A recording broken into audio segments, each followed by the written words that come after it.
আনিসুর রহমান যখন বিদেশে পাড়ি জমালেন, তার মেয়ে জারার মুখে একটাই শখ, একজোড়া খরগোশ। মেয়ের ইচ্ছে পূরণ করতে তিনি শখ করে কিনে দিয়েছিলেন দুইটা সাদা খরগোশ। তখন যারা ছোট, কিন্তু ছোট হাতেই কি যত্ন করতো সে। সকাল বিকাল খাওয়ানো, পরিষ্কার করা সব নিজ হাতে করত। বছর পর বছর সেই খরগোশগুলো যারা আপনজন হয়ে উঠে গিয়েছিল। মাঝে মাঝে বাচ্চাও দিত তারা, কিন্তু দুর্ভাগ্য সেই বাচ্চাগুলো কোনো না কোনো কারণে বাঁচত না।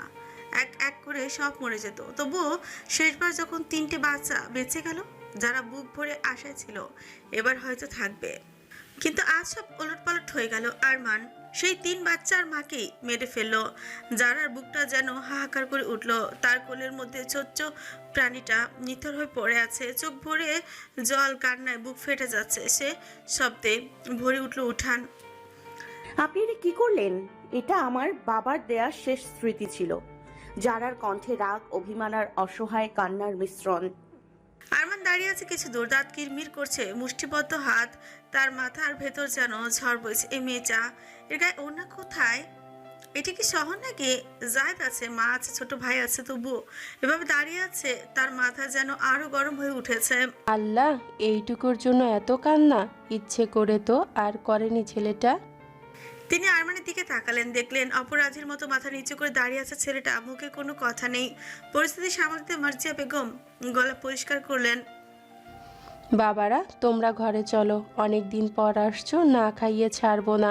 এ কথা বলে তিনি জায়েদ আর আরমানকে তাড়া দিয়ে ঘরে ঢুকে গেলেন। কিন্তু আরমানের চোখ তখনও জারার দিকে, চোখে রাগের আগুন, বুকের ভেতর গর্জন। মনে মনে বলে, নিবুদ্ধ মেয়ে, আমি ওকে এই অবস্থায় দেখলে কিছু বলতাম না, কিন্তু এখানে জাহেদ আছে, নিজের মা আছে, ছোট ভাই আছে, তবুও ওড়না ছাড়া দাঁড়িয়ে আছে। যারা এখনো খরগোশটাকে বুকে চেপে কাচ্ছে, যেন তার বুকের ভেতর থেকে শেষ আলোটুকু নিভে গেছে। এটা আমার বাবার শেষ স্মৃতি ছিল। আপনি জানেন আমি কতটা ভালোবাসতাম ওকে। আরমান এগিয়ে এলো, চোখে রাগ, গলায় শাসানোর সুর। কাদা বন্ধ করো। আমি বলেছি না এটা ইচ্ছে করে হয়নি? আর এসব ওড়না ছাড়া বাইরে আসার অভ্যাসটা এখনই ছাড়ো। এটা গ্রাম, শহর না, সবাই দেখে। যারা তার দিকে তাকালো, চোখ লাল, কান্নায় ভিজে গেছে গাল। এক মুহূর্ত চুপ করে থেকে হঠাৎ আঘাত করলো কথায়। আপনি কে আমাকে এসব বলার? আমি কি পড়ছি তা নিয়ে কথা বলার? আপনি কি জানেন আমার অনুভূতি? আপনি আমার সব শেষ করে দিলেন, আর এখন আসছেন আমাকে শেখাতে ওড়না কিভাবে পড়তে হয়। আমার বাবার কথাগুলো যেন তীরের মতো বিঁধল আরমানের বুকে। সে থেমে গেল, রাগে ফুঁসছে, তবুও কোনো উত্তর খুঁজে পাচ্ছে না। ঘরের ভিতর থেকে মার্জিয়া বেগম ডাক দিলেন, এই যে কতক্ষণ বাইরে দাঁড়িয়ে থাকবে? কিন্তু উঠানের এই তীব্র নীরবতায় শুধু যারার কান্নার শব্দে ভেসে আসছে।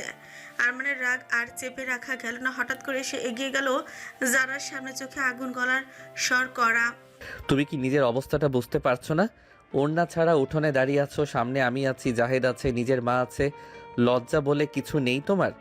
যারা চমকে তাকালো, বুক ভিজেছে কান্নায়, বুকের ভেতর যন্ত্রণা, অথচ এখন তাকে ওনার জন্য শাসন করা হচ্ছে। চোখ লাল করে বলল, আপনি কে হে?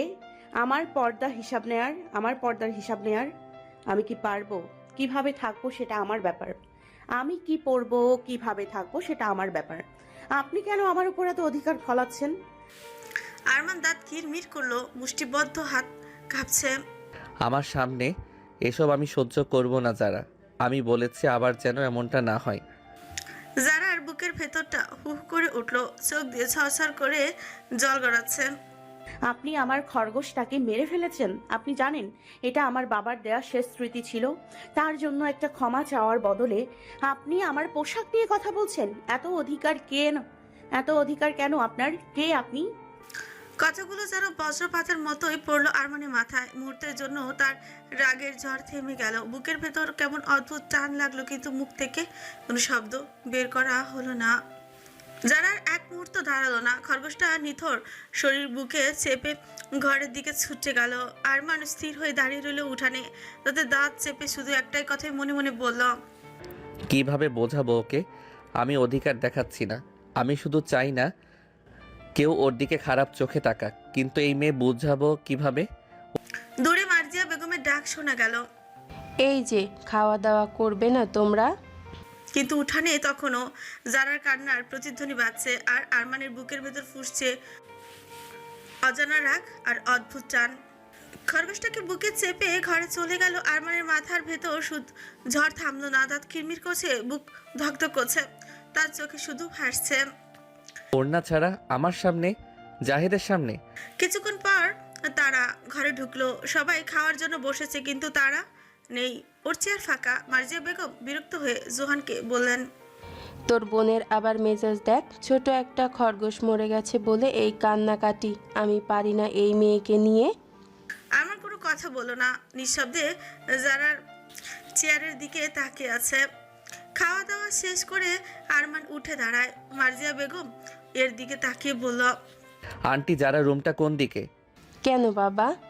ওই না, মানে ওকে একবার সরি বলতাম। ওর কাছে ক্ষমা চাইতে হবে না তোমায়, ও এমনিতেই ঠিক হয়ে যাবে। Please aunty. আরমান করুণ সুরে বলে। মার্জিয়া বেগম আর কিছু বললেন না, হাত দিয়ে দেখিয়ে দিলেন জারার রুম। আরমান জাহেদকে ইশারা করে বাড়ির বাইরে গিয়ে ওর জন্য অপেক্ষা করতে বলে। জাহেদ চলে যায় বড় ভাইয়ের কথা মতন।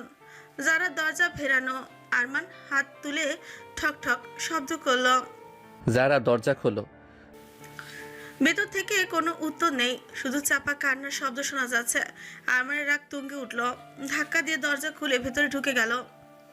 ছোট্ট ঘরে যারা মেঝেতে বসে আছে, কোলে নিতর খরগোশ, চোখ লাল হয়ে গেছে কান্নায়, মাথায় ওড়না নেই, চুলগুলো এলোমেলো। আরমানের চোখে সেই দৃশ্য দেখে আবারও রাগ চড়ে গেল। তুমি কি একদমই বোঝো না? নির্বোধ মেয়ে, এভাবে ওড়না ছাড়া থাকবে তুমি? মাথায় ওড়না নেই, দরজা বন্ধ করে বসে আছো। বাড়িতে আমি আছি, জাহেদ আছে, আমরা বাহিরের মানুষ, কেউ দেখে গেলে কি বলবে? তার কণ্ঠে রাগে আগুন ঝরছে। যারা মুখ তুলল, চোখের কান্নার জল চিকচিক করছে, কিন্তু দৃষ্টি তীক্ষ্ণ। একদম আমাকে এইভাবে শাসন করতে আসবেন না। আপনি আমার কেউ হন না। এই শাসন করার কোনো অধিকারও নেই আপনার। আরমান থমকে গেল। বুকের ভেতর যেন হঠাৎ কেমন শূন্যতা, মুহূর্তের রাগ মিলিয়ে গিয়ে কষ্টের মতো কিছু ফুটে উঠল চোখে, কিন্তু সেটা ঢাকলো কঠিন স্বরে। তুমি বুঝবে না যারা, আমি যা বলছি সেটা তোমার ভালোর জন্য বলছি। যারা হঠাৎ খরগোশটার মৃতদেহ বালিশের পাশে রেখে দাঁড়িয়ে গেল, চোখ লাল, কণ্ঠ কাঁপছে কিন্তু দৃঢ়। আমার ভালো আমি জানি। আপনি আমার সব শেষ করে দিলেন। আমার বাবার শেষ স্মৃতি ছিল ওটা। আর এখন আমাকে শেখাচ্ছেন কিভাবে চলতে হয়। ক্ষমা চাওয়ার বদলে আপনি আমাকে অপমান করছেন। কেন এত অধিকার কেন আপনার? কথাগুলো আরমানের বুকের ভেতর ঝড় তুলে দিল, কিন্তু মুখে কিছু বলতে পারল না, শুধু চুপচাপ দাঁড়িয়ে রইল। এই মুহূর্ত পর সে ধীরে ধীরে এগিয়ে গিয়ে নিচু গলায় বলল, আমি অধিকার দেখাইনি যারা, আমি শুধু চাই না কেউ তোমার দিকে খারাপ চোখে তাকাক। আমি কথা শেষ করলো না, গলার স্বর থেমে গেল। যারা আর কোনো কথা না বলে মুখ ফিরিয়ে নিল, চোখ দিয়ে আবারও জল গড়ালো। আরমান কিছুক্ষণ চুপ করে দাঁড়িয়ে রইল, তারপর ধীরে ধীরে ঘর থেকে বেরিয়ে গেল। কিন্তু দরজার বাইরে এসে নিজের মুষ্টিবদ্ধ হাত তাকিয়ে সে মনে মনে বলল, কেন এই মেয়ে আমার এত রাগ জাগায়? কেন ওর কষ্ট দেখে আমার বুক ফেটে যায়? আরমানের সেদিন চলে যাওয়ার পর 3 দিন কেটে গেছে। এই 3 দিন যারা কলেজ যায়নি, একা একা ঘরে বসে থাকে, কারোর সঙ্গে কথা বলে না। সেই খরগোশটার মৃত্যু যেন তার ভেতর থেকে হাসি কেড়ে নিয়েছে। আরমান কয়েকবার কল করেছে, কিন্তু যারা ধরেনি। একবারও না, বারবার রিং হলো, শুধু স্ক্রিনে দিকে তাকিয়েছিল, রাগ, অভিমান আর অজানা কষ্টের মিশ্রণ নিয়ে। শেষ পর্যন্ত আরমান জাহেদকে বলে, ফিহার সঙ্গে যোগাযোগ করো, বলো ওরা যেন একবার যারাকে দেখে আসে, আর আমার সঙ্গে যেন একবার দেখা করে যায় ওরা। পরদিন ফিহা আর মিম আরমানদের সঙ্গে দেখা করতে এলো। কথা শেষ হলে আরমান গাড়ি থেকে বের করে আনলো 2টা ঝুড়ি দুটো ঢাকা কাপড়ে ঢাকা। ফিহা অবাক হয়ে বলল, এগুলো কি? আরমান কাপড়টা সরালো। ঝুড়ির ভেতর থেকে নড়াচড়া শুরু করলো ছোট ছোট সাদা খরগোশ। প্রতিটি ঝুড়িতে 5টি করে, মোট 10টা। ফিহা আর মিম দুজনের চোখ বড় বড় হয়ে গেল। আরমান ভাইয়া, এগুলো? আরমান গম্ভীর স্বরে বলল, ওকে দিয়ে আসবে, বলে দিও এগুলো আমার দোষের জন্য নয়, ওর হাসিটা ফেরানোর জন্য। ফিহা এক মুহূর্ত চুপ করে থেকে হালকা হেসে বলল, আপনি তো অনেক কেয়ার করেন যারার জন্য। আরমান মুচকি হাসলো না। গম্ভীর মুখে বলল। ও কষ্ট পেলে আমি ভালো থাকতে পারি না, নিয়ে যাও। ফিহা আর মিম ঝুড়ি হাতে নিয়ে জারাদের বাড়ির দিকে রওনা দিল। পথে মিম ফিসফিস করে বলল, শোন, আরমান ভাইয়া যারার জন্য খরগোশ কিনে দিয়েছে। এটা কি সাধারণ ব্যাপার নাকি? ফিহা হেসে মাথা নেড়ে বলল, না রে, সাধারণ কিছু না। এই লোকটা যারার জন্য সিরিয়াস হয়ে গেছে, বুঝলি? রাগের পেছনে যে এত কেয়ার লুকিয়ে থাকে। মিম খিলখিল করে হেসে উঠল। দেখি যারা কি করে, রাগ ভাঙবে তো? ফিহা মুচকি হেসে বলল, ভাঙবে। এই খরগোশগুলো দেখে যদি না ভাঙে তাহলে যারা সত্যিই পাথর। তারা জারাদের বাড়িতে পৌঁছালো। গেটের সামনে দাঁড়িয়ে ফিহা হালকা গলায় ডাক দিল, যারা বের হও, তোর জন্য সারপ্রাইজ আছে। যারা ভেতর থেকে আস্তে আস্তে বেরোলো। মুখে কোনো হাসি নেই, চোখে এখনো ক্লান্তি আর অভিমান। ফিহা ঝুড়ি সামনে ধরলো, কাপড় সরিয়ে দিল। ঝুড়ির ভেতর থেকে সাদা খরগোশগুলো লাফালাফি করছে। যারা চোখ হঠাৎ বড় হয়ে গেল, হাত কাঁপতে কাঁপতে ঝুড়ি কাছে এগুলো ফিহা হেসে বলল, আরমান ভাইয়া দিয়েছে, বলেছে তোর মুখের হাসি ফেরাতে। আর হ্যাঁ, উনি বলেছেন এটা দোষ মেটানোর জন্য নয়, এটা শুধু তোর খুশির জন্য। যারা বুকের ভেতর কিছু যেন কাঁপলো। আঙুল দিয়ে খরগোশের নরম লোমে হাত বোলালো। বোলাতে বোলাতে সে চুপচাপ দাঁড়িয়ে রইল, কিছু বলতে পারলো না। ফিহা পাশে দাঁড়িয়ে কানে কানে মিমকে বলল, দেখ, যারা কিছু বলছে না, কিন্তু চোখে পানি চলে এসেছে, রাগ ভাঙবেই। ঝুড়ি থেকে একে একে খরগোশগুলো উঠিয়ে কোলে নিল যারা। ছোট্ট ছোট্ট প্রাণগুলো। তার বুকের ভেতর জমে থাকা কষ্ট যেন একটু আলো ফেলে দিল। আঙুল বোলাতে বোলাতে তার চোখ ঝাপসা হয়ে গেল। এগুলো কেন দিলেন? মনের ভিতর প্রশ্ন গুঞ্জন তুলল। আমি তো কথা বলিনি, কল ধরিনি, তবু কেন আমার জন্য এত কিছু করলো? আমি রাগ করেছিলাম, তবু কেন? তার বুকের ভেতর কেমন অদ্ভুত অনুভূতি জমতে লাগলো। রাগের মাঝে হালকা কাঁপুনি, যেন কষ্টের উপর দিয়ে কেউ কোমল ছোঁয়া বুলিয়ে দিল। ফিহা হাসি মুখে বলল, এই যে চুপ করে বসে আছিস কেন? ভালো লাগছে না নাকি? যারা মাথা নাড়লো, ধীরে বলে, ভালো লাগছে। গলার স্বর কাপা। আমাদের কাছে কিছু লুকাস না প্লিজ। আরমান ভাইয়া যদি তোর জন্য এমন করে তাহলে বুঝে নে তোর জন্য তার মনে কিছু আছে। যারা এক ঝটকায় চোখ তুলে তাকালো। তোরা কি পাগল নাকি? আমার খরগোশ মেরেছে তাই এগুলো পাঠিয়েছে, আর উনি আমার খরগোশ মেরে ওনার জন্য কি বকাঝকা করলো? এর মানে কি দাঁড়ায়? ফিহা চোট বাঁকিয়ে হেসে বলল, মানে দাঁড়ায় রাগটা যত্নের থেকে আসে। কেউ যদি তোকে পাত্তা না দিত, উড়ানোর জন্য কিছু বলতো না। মিম আবারও খিলখিল করে হেসে উঠল। হ্যাঁ রে যারা, তুই বুঝলি না কিছু? এই রাগের ভেতরেই তো কেয়ার লুকিয়ে থাকে। আমরা তো সব বুঝি। যারা কিচ্ছু বলল না, তবুও শুধু খরগোশটার লোমে হাত বোলালো। বোলাতে বোলাতে জানালার বাইরে তাকিয়ে রইল। মনে মনে বলল, আপনি কেন এমন করছেন মিস্টার খান? আমার জীবনে আপনি কে এত অধিকার দেখানোর? এক অদ্ভুত অস্থিরতা বুকের ভেতর ছড়িয়ে গেল। ঠিক তখনই তার ফোনটা টেবিলে কেঁপে উঠল। স্ক্রিনে ভেসে উঠল নাম, সুইট বয়। যারা যখন আরমানকে প্রথম ফর্মাল ড্রেসে দেখে, তখনই তার মাথায় শুরু একটা নামই ঘুরপাক খাচ্ছিল, শুধু সুইট বয়।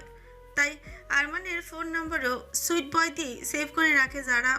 ফিহা আর মিম দুজনে একসাথে চেঁচিয়ে উঠল, ওহো, দেখ কে কল দিচ্ছে, তোর সুইট বয়। যারা হকচকে ফোনের দিকে তাকালো, হাত কাঁপছে। ফিহা মজা করে বলল, রিসিভ কর, না হলে আমরা কল রিসিভ করব। মিম হেসে যোগ করলো, আরমান ভাইয়ার মেজাজ কিন্তু ভয়ঙ্কর। আবার কিন্তু কল না ধরার অপরাধে বকাবকি শুরু করবে। যারা তাড়াতাড়ি ফোনটা হাতে তুলে নিল। কল ধরবে কি ধরবে না এই দ্বিধায় বুক ধকধক করছে। শেষমেশ ধীরে ধীরে আঙুল স্লাইড করলো। হ্যালো। ওপাশ থেকে গম্ভীর গলার স্বর, যা শুনেই বুকের ভেতর কেমন কেঁপে উঠলো জারার। 3 দিন হলো তোমাকে দেখতে পাইনি, একটু কথা হয়নি, এত অভিমান হয়েছে আমার উপর? যারা নিঃশ্বাস আটকে গেল। আর ফিহা মিম কৌতূহলী চোখে তাকিয়ে আছে হাসি চেপে। আমি কেন আপনার উপর অভিমান করতে যাব? বুঝলাম। এখন বলো, পছন্দ হয়েছে? কি? খরগোশগুলো পছন্দ হয়েছে? যারা ঠোঁট কামড়ে চোখ নামিয়ে বলল। এগুলো পাঠানোর কোনো দরকার ছিল না। ওপাশ থেকে নীরবতা। তারপর ধীরে ধীরে কথাগুলো ভেসে এলো। আমার দরকার সব কিছু, যেটা তোমায় নিয়ে। জারার বুকের ভেতর ঝড় বয়ে গেল। ফোনের ওপাশে শব্দগুলো যেন হাওয়ার মতন এসে তার কান পেরিয়ে সরাসরি হৃদয় আঘাত করলো। বিকেলের হালকা রোদ ঘরটাকে নরম সোনালি আলোয় ভরিয়ে রেখেছে।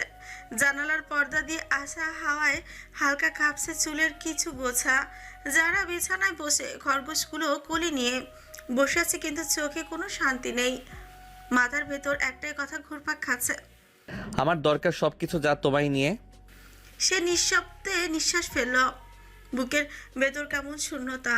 আর মানে কথাগুলো বারবার মনে পড়ছে, অথচ তার মুখে কিছুই নেই। যারা কাপা কাপা গলায় বলল, মানে ওপাশে আরমানও চোখ। কয়েক সেকেন্ডের নীরবতা, তারপর ভেতরটা ছুঁয়ে যাওয়া এক নিঃশ্বাস ফেলে বলল, হাদিসে আছে, যে তোমায় সত্যিকারের ভালোবাসে সে জানবেই না কিভাবে ঘৃণা করতে হয়, তুমি শত কষ্ট দিলেও।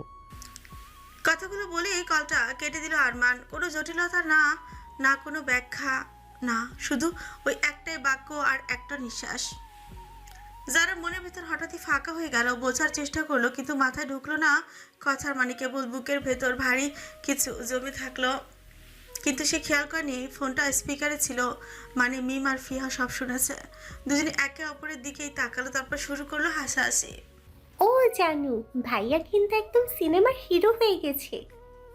ওই যে শত কষ্ট দিলেও, মানে ভাইয়া তোর জন্য কষ্ট পাচ্ছে, এতদিন কল না ধরায়, কথা না বলায়, কিন্তু খুব কষ্ট পেয়েছে।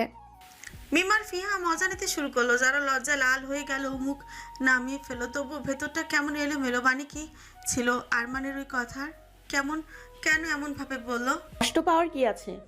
আমার আর ওই লোকটার মাঝে তো কিছু নেই। তার অজান্তেই বুকের ভেতর কেমন অদ্ভুত একটা অনুভূতি ছড়িয়ে পড়েছে। নেই তো কি হয়েছে, কিছু হতে কতক্ষণ, তাই না? চোখ টিপ দিয়ে ফিহা বলল, সন্ধ্যা হয়ে আসছে। মিম আর ফিহা আর বসলো না। যারার কাছ থেকে বিদায় নিয়ে চলে যায় ওরা। আর অনেকবার বলে করে যায়, আরমান অনেক পছন্দ করে তোকে, কিন্তু তুই ভাইয়াকে আর কষ্ট দিবি না। বারান্দায় খাবার টেবিলটা আলো ঝলমল করছে। গরম ভাতের গন্ধে ভরে গেছে পুরো ঘর। আমার এক পাশে চুপচাপ বসে খাচ্ছে, তার পাশে জাহেদ, আর সামনে রুহান, জিনিয়া আর জেরিন। জাহেদ হালকা হাসি মুখে জেরিনের দিকে তাকিয়ে বলল, জেরি, তোর স্কুলে তো ছুটি শেষ। ভাইয়া প্লিজ ছুটি শেষ হওয়ার কথা বলুন না। আচ্ছা আচ্ছা, বলবো না, কিন্তু এতদিন ধরে বেড়াতে এসে একদম পাকা অলস হয়ে গেছিস না? আহা ভাইয়া, আমি কি অলস নাকি? আমি তো তার কথা শেষ হওয়ার আগেই টেবিলে হাসি ছড়িয়ে পড়ে। মজার কথা, পুরো পরিবেশ হালকা হয়ে যায়। খাওয়ার মাঝে হঠাৎ আরমান গম্ভীর গলায় বলল, জাহিদ, হ্যাঁ ভাইয়া। কালকে জিনিয়া আর জেরিনকে বাড়িতে দিয়ে আসিস। এদিকে কাজ শেষ হতে অনেক সময় লাগবে। এতদিন ওরা এখানে থাকলে পড়াশোনার ক্ষতি হয়ে যাবে অনেক। বড় ভাইয়ের কথায় টেবিলের পরিবেশ মুহূর্তে পাল্টে গেল। জেরিনের মুখটা হঠাৎই গোমরা হয়ে গেল। না, আমি যাব না। আরমান ছাঁচা গলায় বলল, মায়না ধরে না সিস্টার, যা বলেছি তাই হবে। তার গলায় চাপা রাখ, চোখে কঠিন দৃষ্টি। জেরিন মুখ নামিয়ে ফেললো, চোখে পানি চলে এলো, কিন্তু সে কিচ্ছু বলল না। হঠাৎ আরমানের দৃষ্টি গেল জিনিয়ার দিকে। গ্লাসে পানি ঢেলে খাচ্ছে সে। আরমান ছাঁচা গলায় বলল, জিনিয়া, খাওয়া শেষ করে আমার রুমে আসিস একবার, ইম্পর্টেন্ট কথা আছে। কথাটা শুনে মুহূর্তের মধ্যে কেঁপে উঠলো তার পুরো শরীর। পানির জগটা হাতের থেমে গেল, গলার শব্দ আটকে গেল। শুধু ভয়ে বড় বড় চোখে তাকালো ভাইয়ের দিকে। রোহানও সব শুনলো, ধীর চোখে তাকালো আরমানের দিকে, কিন্তু কিচ্ছু বললো না। ভেতরে ভেতরে কেমন অদ্ভুত অস্থিরতা। আরমান চাঁদ সুন্দরীকে কি বলবে? যিনি আর বুকের ভেতর তখন ঝড় বইছে। বারবার মনে হতে লাগলো, কেন ডাকলো আমাকে? কি করেছি আমি? আমি তো ভুল কিছু করিনি। যিনি আর রোহানের ভালোবাসা প্রতিবারে ফিরিয়ে দিয়ে মনটা একেবারে বিষণ্ণ করে তুলেছে। কেন সেই কষ্টের মাঝেই একটাই প্রতিজ্ঞা দৃঢ় হলো মনে। আমি আমার ভালোবাসার দাবি নিয়ে তোমার কাছে আর একবার দাঁড়াবো। যদি আবার আমাকে ঠেলে দাও, তাহলে আমি সব ছেড়ে ছুড়ে চলে যাব আমেরিকায়, আর কোনোদিনও দেশে ফিরবো না। কথাগুলো মনে মনে প্রতিজ্ঞা করলেও আরমানকে সে সব বলে রাখে। সামনে তার মায়ের মৃত্যুবার্ষিকী, এর আগে আবার জিনিয়াকে তার মনের কথা বলবে, ভালোবাসার কথা জানাবে। এবার যদি ফিরিয়ে দেয় তো সে তার মায়ের মৃত্যুবার্ষিকীর দিন শেষ দেশ ছাড়বে, বিদেশে পাড়ি জমাবে সে। খাওয়া শেষ করে চুপচাপ উঠে গেল সে। সবার চোখ এড়িয়ে নিজের রুমে গিয়ে দরজা বন্ধ করলো। কিছুক্ষণ পর সবার খাওয়া শেষ, একে একে সবাই নিজেদের রুমে চলে গেছে। পুরো বারান্দা যেন নিস্তব্ধ হয়ে গেছে। ঘড়ি কাঁটা ধীরে ধীরে এগোচ্ছে। জিনিয়ার ছোঁচ কামড়ে উঠে দাঁড়ালো, ধীরে ধীরে পা টেনে বের হলো। আরমানের রুমের সামনে এসে দাঁড়ালো। দরজার ওপাশে মৃদু আলো দেখা যাচ্ছে। বুকের ভেতর যেন ঢোল বাজাচ্ছে, কিন্তু আজ আর পিছিয়ে যাওয়ার সুযোগ নেই, কারণ ভাইয়া ডাক দিয়েছে। কি বলবে তা ওর জানা নেই। হাত বাড়ালো দরজার দিকে, কাঁপতে থাকা আঙুল নক করলো চকচক। আসবো ভাইয়া? আয়। শব্দটা শুনে বুকের ভেতর ধক করে উঠলো। ধীরে ধীরে দরজাটা ঠেলে ভেতরে ঢুকলো জিনিয়া। রুমের ভেতরে আরমান দাঁড়িয়ে আছে, জানলার কাছে পর্দা হালকা দুলছে। সে পেছন ফিরলো না, কেবল বলল, এসেছিস? জিনিয়া কাপা গলায় বলল। হ্যাঁ ভাইয়া, আমায় ডেকেছিলে? আরমান ধীরে ধীরে তার দিকে ঘুরে তাকালো, চোখে সেই কঠিন দৃষ্টি। হঠাৎ এগিয়ে এসে জিনিয়ার সামনে দাঁড়ালো। একটা প্রশ্ন করব। আরমান ঝাঁঝা গলায় বলল। কি প্রশ্ন? রোহান কি খারাপ ছেলে জিনিয়া? প্রশ্নটা শুনে জিনিয়া মুহূর্তেই জন্য স্থির হয়ে গেল। এটা সে আশা করেনি। ভেবেছিল হয়তো অন্য কিছু বলবে, কিন্তু এখন সে কি বলবে? তার ভাইয়া তো সব জানে। রোহান তাকে পছন্দ করে, কিন্তু তার প্রকাশ না করার অনুভূতি কি ভাইয়া ধরে ফেলেছে? আর কিছু ভাবলো না, ধীরে ধীরে দুই পাশে মাথা নাড়ে। না, রোহান ভাই খারাপ না। আরমান গম্ভীর চোখে তাকালো। তাহলে তার ভালোবাসাকে মূল্য দিচ্ছিস না কেন? কথা শুনে জিনিয়ার গলা আটকে গেল। বুকের ভেতর থেকে জমে থাকা কষ্ট হঠাৎ চোখের পানিতে গলে গেল। কান্না চেপে ধরে রাখতে পারলো না। ভাইয়া, আমি আমি পারবো না। কেন পারবি না? রোহান তো তোকে ভালোবাসে, আমি জানি। ও সৎভাবে তোকে চায়। আরমানের গলা এবার নরম হলো। তুইও ওকে ভালোবাসিস, তাই না? জিনিয়া এবার পুরো ভেঙেই পড়লো। হ্যাঁ, সে রোহানকে ভালোবাসে, কিন্তু বলার সাহস পায় না। কান্না করতে করতে মাটিতে বসে পড়লো। জিনিয়াকে কান্না করতে দেখে গম্ভীর কণ্ঠে বলল, কান্না না করে যা জানতে চেয়েছি সেটার উত্তর দে জিনিয়া। ভাইয়া, আমি ওকে ভালোবাসি, কিন্তু আমি তার ভালোবাসার যোগ্য না। আমি পবিত্র নই। আরমান ফিকুচকে বলল। কি বললি তুই? জিনিয়া মাথা নিচু করে কাঁদতে কাঁদতে লাগলো। হ্যাঁ ভাইয়া, আমি পবিত্র না। আমার শরীরে অনপরিষ্কার নোংরা ছোঁয়া লেগেছে। আরমানের মাথায় যেন আকাশ ভেঙে পড়লো। কথাটা শুনে আরমানের পায়ের নিচে মাটি সরে গেল। বুকের ভেতর আগুন জ্বলে উঠলো, চোখ লাল হয়ে গেল। কি বলছিস তুই জিনিয়া? সব খুলে বল। জিনিয়া হাউমাউ করে কাঁদতে লাগলো, কাপা গলায় বলল, কি বলবো তোমায় ভাইয়া? আমি অনেক বাধা দেওয়ার চেষ্টা করেছি, কিন্তু ওই লোকগুলো। তারপর এক এক করে সব ঘটনা খুলে বলে বড় ভাইকে জিনিয়া। আমি মরে যেতে চেয়েছিলাম ভাইয়া, কিন্তু আম্মু বাঁচিয়ে নিয়েছে। এই জীবন রেখে কি লাভ তুমি বলো? আম্মু আমার সম্মান বাঁচাতে কাউকে বলেনি এসব। আমরা ভয় পেয়েছিলাম সমাজ কি বলবে। কথা বলতে বলতে জিনিয়া মাটিতে লুটিয়ে পড়লো। আরমানের মাথা যেন আগুন ধরে এলো, হাতের শিরা ফুলে উঠলো। বুকের ভেতর ধুকপুক শব্দে ঘর কেঁপে উঠছে। এসব তুই আমাকে আগে কেন বলিসনি জিনিয়া? আমি ওই জানোয়ারগুলোর শিকড় পর্যন্ত তুলে ফেলতাম। চোখ থেকে আগুন বের হচ্ছে, যেন দাঁত চেপে রাগে ফিসফিস করছে। বলল, যারা তোকে ছুঁয়েছে আমি তাদের বাঁচতে দেব না। জিনিয়া কাঁদতে কাঁদতে বলল, ভাইয়া প্লিজ, আর এইসব নিয়ে আর কিচ্ছু করো না। পুরনো ঘায়ে খোঁচা দিও না। আর আমি আমি সব ভুলে যেতে চাই, বাঁচতে চাই আমি। আরমান হঠাৎ নিচু হয়ে বোনকে বুকে টেনে নিল, শক্ত করে জড়িয়ে ধরল। তুই কোনো দোষ করিসনি। তুই এখনো আমার সবচেয়ে পবিত্র বোন, আমার চাঁদ তুই। তার চোখে পানি চলে এলো, কিন্তু ভেতরে ভেতরে সে প্রতিজ্ঞা করলো, ওদের শাস্তি আমি দেব। কেউ আমার বোনকে ছুঁয়ে বেঁচে থাকতে পারবে না। রোহানের ভালোবাসা সত্যি। তোর অতীতের জন্য ও কখনো তোকে ছেড়ে যাবে না। কিন্তু ভাইয়া, আমি কিভাবে? আমি তো। তোর জীবনের অন্ধকার মুছে ফেলার জন্য ও থাকবে। আমি জানি ও তোর জন্য সব কিছু করবে। এই কথার পর জিনিয়া বুকে হাহাকার নিয়ে কান্না করলো। আরমান বারবার বলে, তুই দোষী না জিনিয়া, অপরাধ তাদের, তোর না। আরমান জানলার দিকে তাকিয়ে রইল, চোখে আগুন, মুখে প্রতিজ্ঞা। তুই কাঁদিস না, তোর সাথে যারা এমন নোংরা কাজ করেছে ওই সব জানোয়ারদের আমি কুত্তা দিয়ে খাওয়াবো। আমি তাদের রক্ত দিয়ে এর দাম আদায় করব। মৃত্যু এমনভাবে দিন যে বাঁচার জন্য হাহাকার করবে। তার কণ্ঠে ভয়ঙ্কর দৃঢ়তা। জিনিয়া ফুপিয়ে কাঁদছে, কিন্তু তার বুকের ভেতর যেন হালকা হলো, কারণ সে জানে তার পাশে আছে একজন পাহাড়ের মতো, তার বড় ভাই। সকাল 8টা, নদীর ধারে সেই পুরনো ঘাট। সকালের রোদ চারিপাশে চিকচিক করছে, কুয়াশার মতো চারিপাশে হালকা রোদ্দুর ছড়িয়ে পড়েছে। ঘাটের পাশে দাঁড়িয়ে আছে আরমান, তার শরীরে হালকা ধূসর শার্ট, হাতে দামি ঘড়ি আর মুখে অস্থিরতা ছাপ। চোখ বারবার ঘড়ি দেখছে, কারণ 8:30 তার একটা জরুরি মিটিং আছে, যা মিস করা মানে বিপদ। কিন্তু তবুও সে এখানে, কারণ যারা আজ কলেজ যাবে, আর এই সময়টাই আরমানের জন্য সবচেয়ে অপেক্ষার মুহূর্ত। তার হাতে কিছু প্যাকেট, কাল রাতে নিচে পছন্দ করে আনিয়েছে।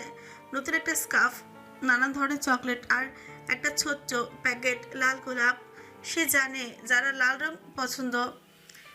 ইনারের বিষয়টা মাথায় আসতে ঠোঁট কামড়ে হাসে আরমান, কিন্তু তার অন্য হাতে সিগারেট, যেটা সে জ্বালিয়ে আবার নিভিয়ে ফেলেছে, অস্থিরতার চিহ্ন। ঘাটে দাঁড়িয়ে সে বটগাছটার দিকে তাকিয়ে আছে, আশা করছে যারা হয়তো আজ তাকে দেখবে, কথা বলবে, একটা হাসি দিবে। কিন্তু প্রতি মিনিটে সে হতাশ হচ্ছে, বারবার ঘড়ি দেখছে, প্যাকেটের ফিতা ঠিক করছে, আবার পাইচারি করছে। ঠিক তখনই দূর থেকে কিশোরী মেয়েদের হাসাহাসি শব্দ ভেসে এলো। কিছুক্ষণ পর শব্দটা কাছে আসছে, সে পিছন ফিরল, তার চোখে স্থির হয়ে গেল। যারা আসছে, সাদা কলেজ ড্রেস পরা, মাথায় পাতলা হিজাব হাওয়ায় উঠছে, তার হিজাবের খোলা অংশ, কাঁধে বইয়ের ব্যাগ। তার পাশে একজন বান্ধবী মিম আর ফিহা, হাসছে তারা। কিন্তু যারা আরমানকে দেখলো, তার পা হঠাৎ থেমে গেল, চোখে বিস্ময় ছোটে, অচেনা কাপড় মুহূর্তেই জমে গেল সময়ের বুকে। আরমানের বুকের ভেতর চাপা ঝড়। সে হালকা হাসলো, কিন্তু যারা কোনো হাসি ফেরালো না, বরং সে ধীরে ধীরে বান্ধবীদের সাথে এগিয়ে এলো। মিম আর ফিহা আরমানকে দেখে যারা পেছনে ফিসফিস করতে লাগলো। যারা আরমানকে দেখেও দাঁড়ালো না, হাঁটতে হাঁটতে থাকে ঘাটের দিকে। ঠিক তখনই তার সামনে এসে দাঁড়ালো আরমান।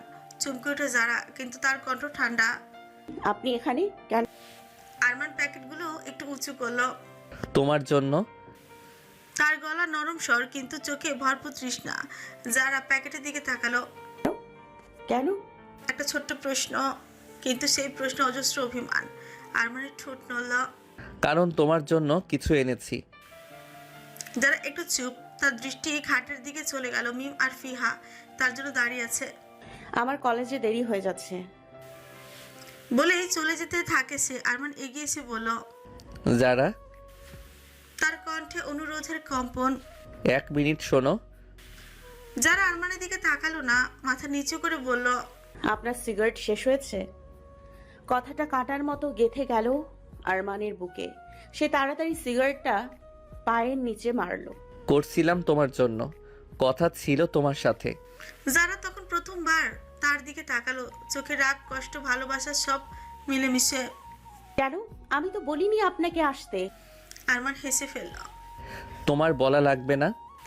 যারা বুকের ভেতর অস্থিরতা, তার মনের ভেতর লড়াই। সে জানে আরমানের উপস্থিতি মানে ঝড়, কিন্তু এই ঝড়েই সে হারিয়ে যেতে চায়। তবুও সে মুখে শক্ত হলো। আমার ক্লাসে দেরি হয়ে যাচ্ছে। আরমানের হাতের প্যাকেটের ফিতায় ধরে যারার দিকে এগিয়ে দিয়ে বলল, এটা নাও তোমার জন্য। যারা সোজা তাকালো তার চোখে। আমার জন্য মানে? আমার এসবের কোনো দরকার নেই। আরমানের বুক কেঁপে উঠল। তোমার দরকার নেই নাকি তুমি চাও না আমি তোমায় কিছু দেই? যারা উত্তর দিল না। সে ঘুরে দাঁড়ালো। ঠিক তখন আরমান এগিয়ে গিয়ে তার হাত ধরে ফেলল। হাফ ইঞ্চি মেয়ে, তুমি এখনো আমার উপর অভিমান করে আছো, তাই তুমি আমার দেওয়া জিনিসগুলো নিবে না? যারা হাত ছাড়ানোর চেষ্টা করলো। আপনি আমার কিছু নন, আর অভিমান করার প্রশ্নই আসে না। দয়া করে হাত ছেড়ে দিন। বাহ! এই কথাটা শোনার পর আরমানের বুকের ভেতর হাহাকার। সে ধীরে ধীরে হাত ছেড়ে দিল। তার চোখে জল চিকচিক করলো, কিন্তু সে হাসলো। ঠিক আছে তুমি যাও। যারা এক মুহূর্ত থেমে রইল, তার বুকের ভেতর কষ্টের ঢেউ। কিন্তু সে চলে গেল। পেছনে ফিরে তাকালো না। দুপুর 1টা, আকাশে রোদ আছে কিন্তু খুব কড়া নয়, হালকা হাওয়া বইছে, গাছের পাতাগুলো দুলছে। রাস্তার ধারে ছোট ছোট চায়ের দোকান থেকে চায়ের গন্ধ ভেসে আসছে। কলেজের গেটের সামনে গাড়ি, রিক্সা, মোটর বাইকের ভিড়। স্টুডেন্টরা ক্লাস শেষ একে একে বেরিয়ে আসছে। কেউ বন্ধুদের সাথে হাসি ঠাট্টায় মেতে আছে, কেউ ফোনে কথা বলছে। গেটের একপাশে দাঁড়িয়ে আছে জাহেদ, গায়ে সাদা শার্ট, জিন্স, হাতে একগুচ্ছ লাল গোলাপ আর ছোট্ট একটা গিফট বক্স। চোখে অদ্ভুত উচ্ছ্বাস, ঠোঁটে মৃদু হাসি। আজ সে ফিয়াকে সারপ্রাইজ দিতে এসেছে। এই কয়েকদিনে তাদের সম্পর্ক একটু স্বাভাবিক হয়েছে। ফোনে কথা হয়, মেসেজে হাসি ঠাট্টা চলে, কিন্তু জায়েদের মন আজ অন্যরকম। সে চায় নিজের মনের কথাটা আবারও বলতে। সেদিন ফিয়া তাকে এড়িয়ে গিয়েছিল, কিন্তু আজ আর সে পিছু হটবে না, সে ভাবছে।